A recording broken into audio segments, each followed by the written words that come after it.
Hi, I'm George Kirkham, owner of Southland International Trucks, and today we're at the Kirkham International Motor Truck Collection in Lethbridge, and we're going to talk about this 1923 Model S International grain truck. The Model S was revolutionary when it was introduced in 1921, as it used a four-cylinder engine, a four-cylinder Lycoming engine, and it had the radiator at the front, where before that it had the radiator at the cowl and a slope style hood on it. Fan was at the front of the engine, where before it was at the back of the engine, cooling, throwing air at the rad on the cowl area. So, a more traditional style cab. The truck looked modern for the day. It had an H shift pattern, of course, on the transmission, a 3-speed transmission. Most of them had enclosed cabs by this time. And one of the neat features on this one is a hand crank grain box, which we'll show you. And this truck came out of the Ron Carey collection in Calgary. I've owned it for over 20 years, probably 23, 4 years. Professionally restored by Ron's group of guys. Very nicely done. It's a great truck of the parade. It's a great truck at a show. It's just shows very well. The truck was completely disassembled and restored by his crew. Wood was all redone in the cab and the box. Interestingly enough, the wood on the spokes on the wheels is the wood that left the factory with the rest of the truck. They never had to, all they did was clean that wood up and repaint it, and they're still very serviceable, very strong, would have been made out of oak. These trucks were built in Chatham, Ontario, which was a new plant for truck production. It was a Weber, or the Chatham Wagon Works plant before that. So 23, they started building trucks in Chatham, Ontario. Also, Springfield, Ohio had a new truck manufacturing plant that was acquired when International came together in 1902. They had a plant that turned vacant, and then in 21, they started producing trucks in it. And the American trucks are built there, and Canadian ones in Chatham. Another neat thing that has a clutch pedal, has the word clutch molded into it. The brake pedal has the word brake molded into it, and these are still very visible. So I've seen lots of them that the pedals were worn right off and used heavily. This had pretty light service, and the pedals are in great shape. Didn't have to do much to those, they just painted them, or maybe powder coated them.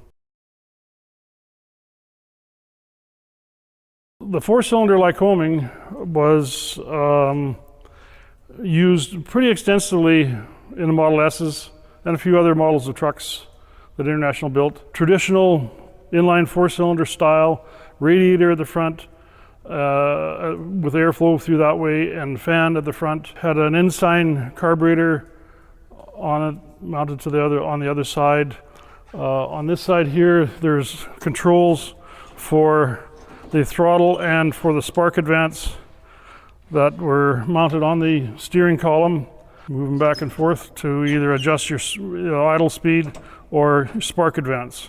You'd start it with the spark de-advanced, negative, and then once it got running, you would advance the spark. And same as you'd open the throttle up a little bit, and then once it got running, you would advance it to wherever you wanted to have the idle speed set at. Pretty reliable engine, pretty simple. Has a motometer radiator cap, which actually has a thermometer in it. You can see what the temperature of the engine is.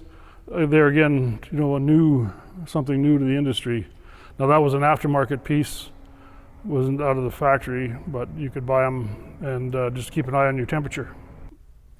In 1921, when they brought out the S model, they were still in transition from their IHC in a circle as a logo, and the triple diamond hadn't come along yet. And this was pretty well pronounced on a lot of the trucks in the early 20s, was the International in the same style of block, or the same style of letter, was used in their advertising somewhat the same way and whatever, till they came out later on later in the 20s with the triple diamond logo with the white and blue fins on it. The frame rails were kind of distinctive on this model of truck too, where they rolled down like that. They weren't a straight block, which they ended up being later on.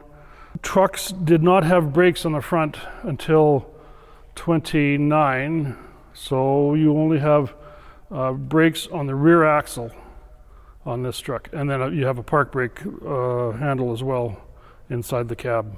And your headlights mounted on a crossbar here, and just to have a little set screw that holds them in place. And were not great lights by any means, because they just had a small 6-cylinder bulb in it, so it was better than nothing, but not much better than nothing.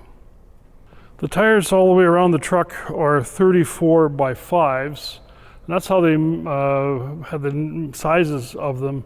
You'd take the last number and then subtract it off the main number, and that gave you the size of the wheel. But here they are with the original wood spokes. That's what the truck left the factory in Chatham with, and they were good enough to just sand down and then repaint them. So it was kind of neat to say you've got the original wooden spokes on the truck. So all this area here is wood, and then you have a metal ring or rim that goes around with a lock ring on it, and that's what held your tire on there. They would not have had chrome lugs out of the factory. There just would have been a cast steel and chrome nuts on there, a little over restoration, I guess you'd say. The Model S was the lightest truck in the International line in the early 20s when it was introduced, and was rated at 1,500 pounds. So not a huge truck by any standards. Even at the time, they went up from the Model S through the heavier double reduction rear ends, and quite a few larger trucks were in production as well. So this was the start of the light end of the line for International. And a lot of these were done as a red baby pickup, as well as the dealers used for doing sales calls with. And they were red top to bottom. There wasn't a black, there wasn't any other color. All the wood was red, trucks were completely red. And I have one of those trucks unrestored that I'd love to do someday, because they look pretty sweet done up. And it's basically the same truck as this with a pickup bed, no hoist. This truck is equipped with a new modern device called a hoist. Now they're not like today's hoists where they're hydraulic. This was actually a hand crank with removable handle. It has a set of gears and a chain that when you crank it up, it lifts the hoist, lifts the box up.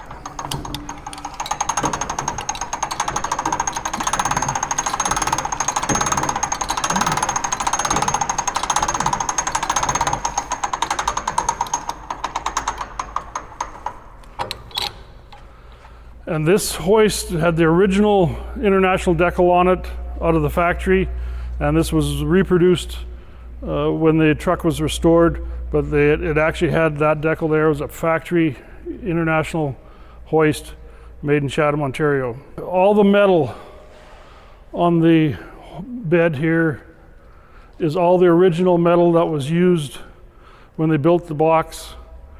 The wood is new, but all the L-channel strapping is all the original pieces of metal. The fenders on the back here would have been an option. I'm sure they didn't come out of the factory with the fenders on it. The neat thing is now you can see the rear end here and how the leaf springs worked and where the overloads are.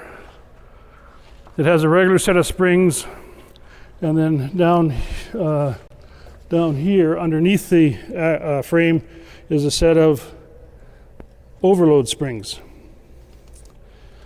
The Torbensen rear end is an I-beam, a cast iron I-beam with a gear pot in the middle of it with two axle shafts that come out behind the I-beam axle and go into little gears about that size, and they go into the brake drum, and they drive gears on the brake drum. And that's actually your final drive is through the differential, like a normal differential would be, shafts out to the side to the brake drum, small gears on the axles, to line up with gears on the brake drum.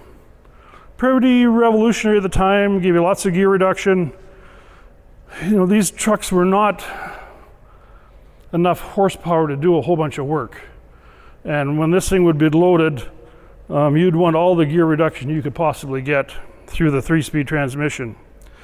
The other thing that people look at today when they see this is the U-joint system. It's actually rubber belting that is cut in a round circle, and the drive shaft and the yoke on the rear end are mated to that rubber, and that gave enough flex to make a U-joint, a primitive U-joint. And also the brakes are long time before hydraulics, so everything's mechanical rods and some cables, but mostly rods go to the wheel brakes and also to the park brake. And they worked, but they were on one axle only. So if you imagine coming down a hill with this thing loaded and you got one set of brakes, I'm sure there was some interesting rides because they had no brakes in the front axle yet. You can see the gears here for the hoist, pretty substantial, and the chain that helped roll it up. This was so much better than the other alternative was a flat box with a shovel, where this would save a person a whole bunch of man hours and back pain. And I'm sure back then they didn't have Robexa sets, so. But a very simple, primitive design, but you had regular springs, your overload springs, you had a gear reduction system that worked very well. You had a U-joint system that's, you know, you look at it today, it worked, but the rubber wouldn't last forever. I've had to rebuild a couple of U-joints out of the rubber. But this was the evolution, not the revolution. So when your load of grain or whatever you were hauling, you could have used grain, gravel, dirt, coal in this box. The way you'd get it out is you'd lift out this center hole tailgate, or if you wanted to come out in a manageable way, you would open up your chute and let it out however much you wanted at one time. And this got away from having a hoist in the grain elevators that the whole truck would be lifted on and tilted. Here you could lift your box and let the grain out or the commodity out a little bit at a time. One of the things that was somewhat revolutionary on this truck was the pneumatic tires, or air-filled tires, were standard equipment now. And where before that you could have a pneumatic tire or a solid rubber tire.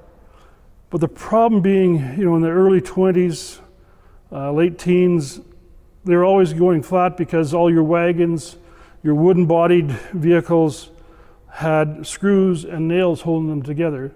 They would fall out in the road, they would get into the tire, you got a flat tire, and then what do you do? But International was thinking of the customer back then as well. Let's give him a PTO driven air compressor that was driven by this little lever here. You would pull it out, and it's actually driven off one of the PTO openings on the transmission. And you would have an airline coupled to it, and you could take the rim apart, take out your tube, patch the hole, put it back together again, and then fill it up by just running the truck with this little handle pulled out, and that would engage the PTO driven air compressor, and you were back on the road again. Revolutionary at the time. The truck was starting to get more driver friendly, which we always talk about today, driver centric and whatever, but back then the driver didn't know what was going on with his truck most of the time. But with the S series, it came out with standard equipment of a fuel gauge for the inside cab mounted fuel tank with the filler right there, nice and convenient.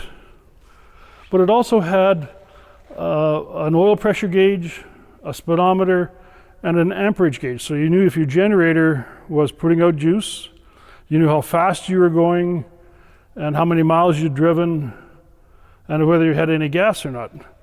And that was much better than anything that they'd had in the teens. Before they had a gauge mounted here, they would have had a tank underneath a seat in most cases that had no gauge on it, and the only way you could take the cap off, or you had a dipstick to check your fuel. And pretty unsophisticated, and when you got somebody with you, riding with you, then they'd have to get off the seat, and a bit of a pain. And same with the oil gauge, nothing was in the cab before this. And a speedometer, why would you need a speedometer? The trucks only went maybe 18 miles an hour full speed in the older high wheelers. Where this truck, S was for speed, and these would go 25 to 30 miles an hour, depending on how big a tire you had and what gear ratio you had. So this was, a great advancement in the trucking industry that were all brought together with the Model S in 1921. The Model S had a 3-speed transmission, which was reverse, first, second, and third, just as we'd have today. That was patented in 1915, and the first models we had on that were the Model H in 1915. Park brake handle here that's mounted to the back of the transmission, easy access with the driver, and your brake pedal and clutch pedal, if you were confused, all you had to do was lift your foot off the pedal and you could see which one you were supposed to be on, with it all cast, the letters were cast into the pedals. So windshields were a standard equipment on these trucks with a cab, and you could open the window up, just loosen the wing nuts off on the pivot point, and then open the window up, and then tighten the pivot points, and allow air to come through into the cab to give you some airflow on a hot summer day. So I'd like to thank you today for watching our video on the 1923 Model S International. And if you ever have time to come to Lethbridge and take a tour of the Kirkham International Motor Truck Collection, we'd be happy to have you. Thank you.